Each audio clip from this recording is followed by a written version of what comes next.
So today we will be trying to make copper sulfate out of magnesium sulfate, copper electrodes, citric acid and sodium hydroxide. We will also be using a power supply as this is an electrolysis, and we will need 2 beakers, out of which one is a conical flask for me, a funnel and a filter, and a container to put cool water in to not overheat when the cell is running. So the method works first by a double displacement reaction between the sodium hydroxide and the magnesium sulfate for magnesium hydroxide, which is insoluble, and sodium sulfate. We then filter the magnesium hydroxide to have a clear solution of sodium sulfate. Then the clear solution of sodium, then we add citric acid to the clear solution of sodium sulfate. And we run a current into the cell through these 2 copper electrodes. Doing that will form sodium citrate and copper sulfate. We can then wait for the copper sulfate and sodium citrate solution to evaporate until copper sulfate crystals will start forming and the sodium citrate will remain in solution. So, as you can see, we have already prepared the solutions: 60 milliliters of sodium hydroxide and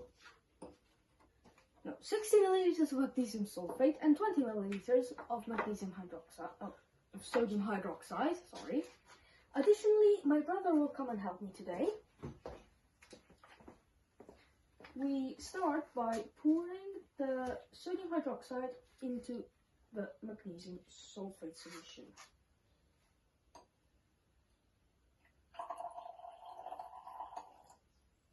As you can very well see, there is a precipitate of magnesium hydroxide and the clear solution has now become sodium sulfate.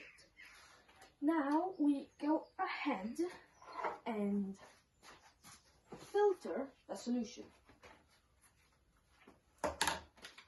So now we will filter this solution.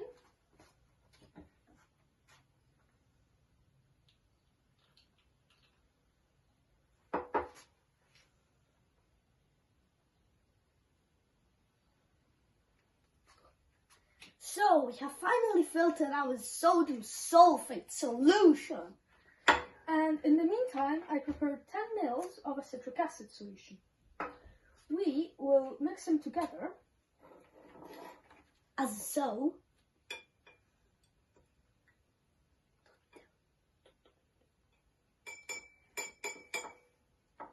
And swirl them around just to get them to mix better.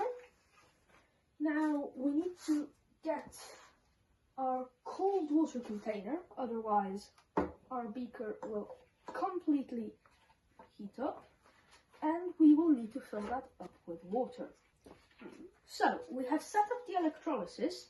Our beaker is inside this pot which we just filled with cold water, otherwise it would have overheated. And on the positive side, on the anode, we have some copper wire, and on the cathode, on the negative side, we just have the bare wire that we had. So I think we can start running the cell to produce some copper sulfate. It is bubbling. You cannot see much inside because it's quite dark. We have right now set it to 16 volts.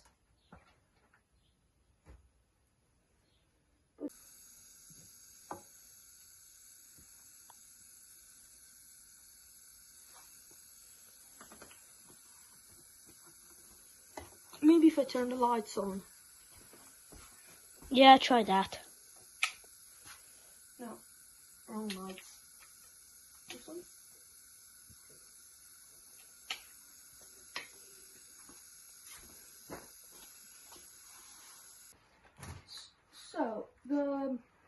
cell has started to form some crystals of copper hydroxide, which means it is finally done. So we can take it off the power. We can turn off the power supply. Yes, take off the electrodes.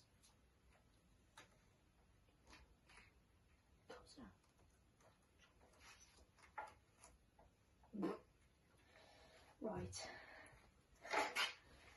Unfortunately, a whole chunk of copper hydroxide fell into the solution. That's fine, it'll sink to the bottom.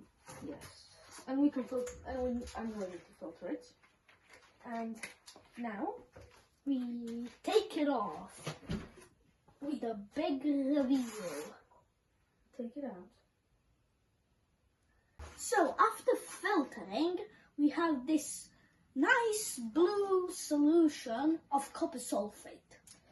And it cannot be copper citrate, even though we added citric acid, as that would be much greener. So we did manage to make copper sulfate And and sodium citrate.